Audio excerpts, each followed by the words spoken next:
咩規程問題？根據議事規則第83A， 呢個係關於議員嘅利益衝突。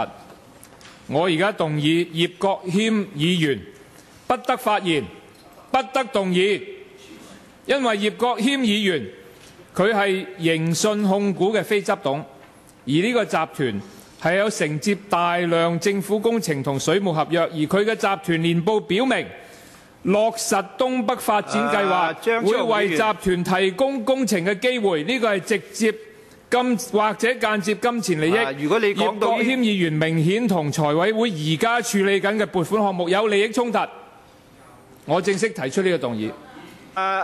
張超雄議員，我答翻你嘅問題，你關於你嘅動議呢，呢個83A呢，我哋都睇過，呢啲係要由議員自行去申報嘅，我哋係唔用一個咁樣嘅動議嘅方式處理。呢個議員葉國謙議員就係冇申報啊嘛，所以佢係違反咗83A。我就係要求你主席你裁決，唔可以俾佢發言或者做任何動議，因為佢咁樣做呢就違反83A。請你裁決。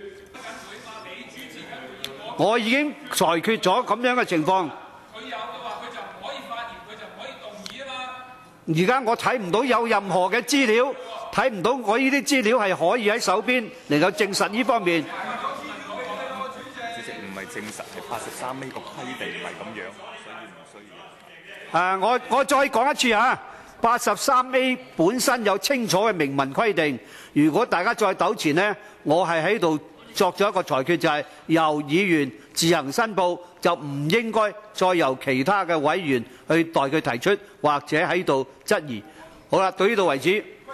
葉建源議員，主席多謝。你頭先話咧，根據83A 咧，就係應該咧嗰個申報利益咧，就由嗰位議員咧係自行申報嘅。咁我就而家睇緊呢個83A，我就睇唔到自行申報嗰4個字嘅。咁咧就佢只係講話議員不得就其有直接或間接金錢利益的事宜動議任何議案或修正案，或就該事而發言，除非該議員披露有關利益的性質。